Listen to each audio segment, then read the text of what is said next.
another edition of Judy Gardner Talks Real Estate. And for about a decade, we've been very proud to bring some of the people who really make a difference in real estate today.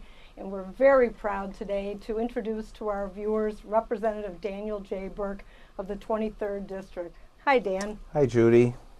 Thanks for coming down the show. We really have been trying to get you for quite a long time. Well, I'm delighted to be with you and look forward to our conversation. And certainly we understand what your viewers are interested in. And I think I've had something to say and something to contribute to the industry over my 19 years in our Illinois State Legislature.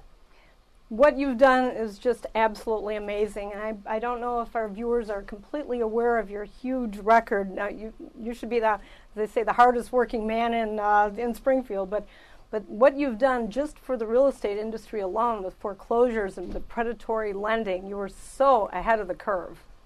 Well, I guess you could say that, but unfortunately, as we look at what our community is suffering with today, did that initiative back in 2003 really change the lives of the people who I represent? And as we have observed this phenomenal destruction of lives occur over these many years as a result of despicable business individuals taking advantage of the, let's say, unsophisticated abilities of people in our community, you have to start somewhere, but I think even today we don't have a handle on how to control the actions of those who are disreputable, who are literally going to take advantage of whatever society is presented to them, where they can find an opportunity to fleece people or to... The predators. Correct. And that's, I think, the term predatory lending really encapsulates what these individuals have done to our communities. They were like a thief in the night that came into our communities, taking advantage of seniors, of people who had unsophisticated experience in financial dealings, and literally found an opportunity to strip them of their lives, of their entire financial resource. Well, back in 2003, which was way before, and that was still the great bubble that was going on at that time of real estate, the heyday of real estate, 2003 to 2007. But you, back in 2003, were ahead of the curve by seeing this bubble was going to burst and started this legislation with the predatory lending back then. That's what's amazing, is that you got it going. What would it have been like if you hadn't for the state of Illinois? I guess you sometimes, wonder, and I think people very often ask me, where do my ideas come from? Where do I get a subject for the introduction of a law? And as I tell kids that I speak to in the classrooms throughout my district, literally those ideas come from the people that I represent. So very often kids in grade school will offer a suggestion or tell me about a problem that is occurring in the community. And then we move forward to maybe craft a piece of legislation that would address and hopefully cure the problem that has been expressed. In the case of predatory lending, there was a woman whose name was Gail Sincata, who had a national reputation for dealing with credit issues. And back in 2003, she and her organization came to me identifying the fact that I had over 800 foreclosures in my one legislative district. Wow. In 1 year. And that was in 2003, wasn't it? Correct. Wow.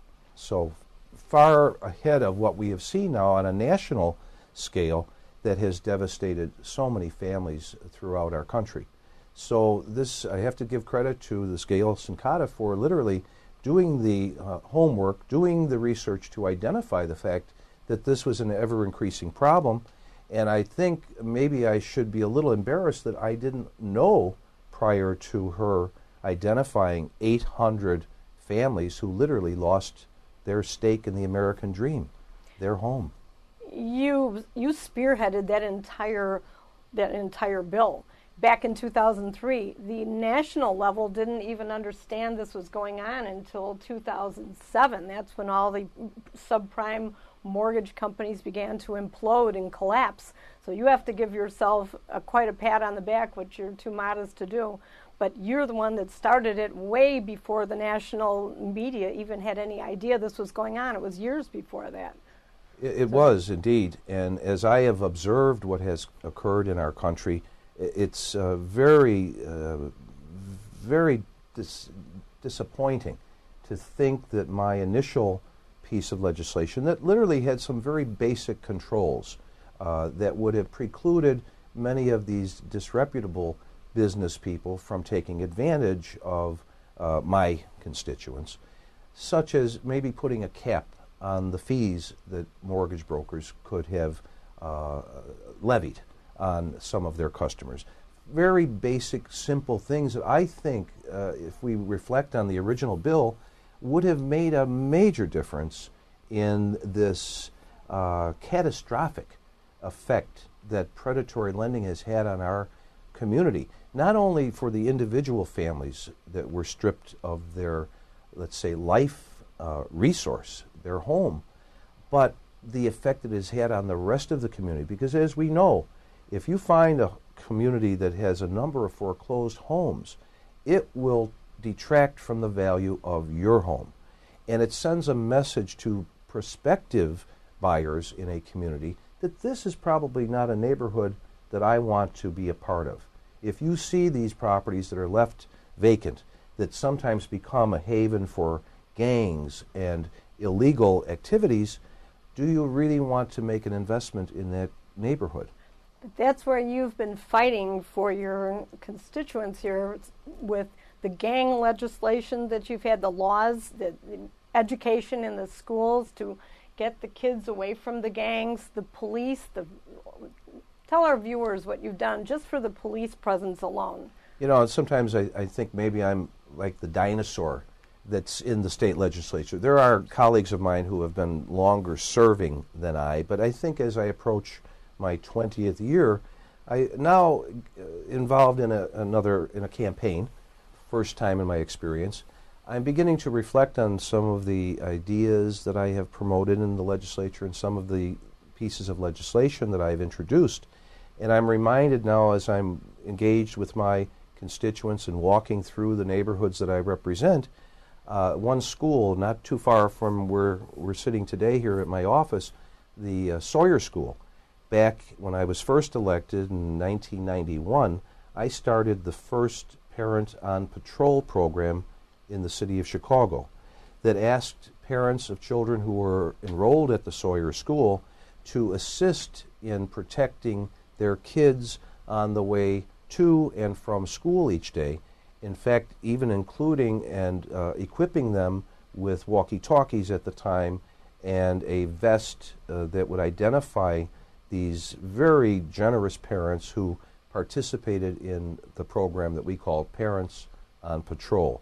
It made a very dramatic difference in the safety of kids at that school, and then further it gave parents a ownership in what was happening at that local public school.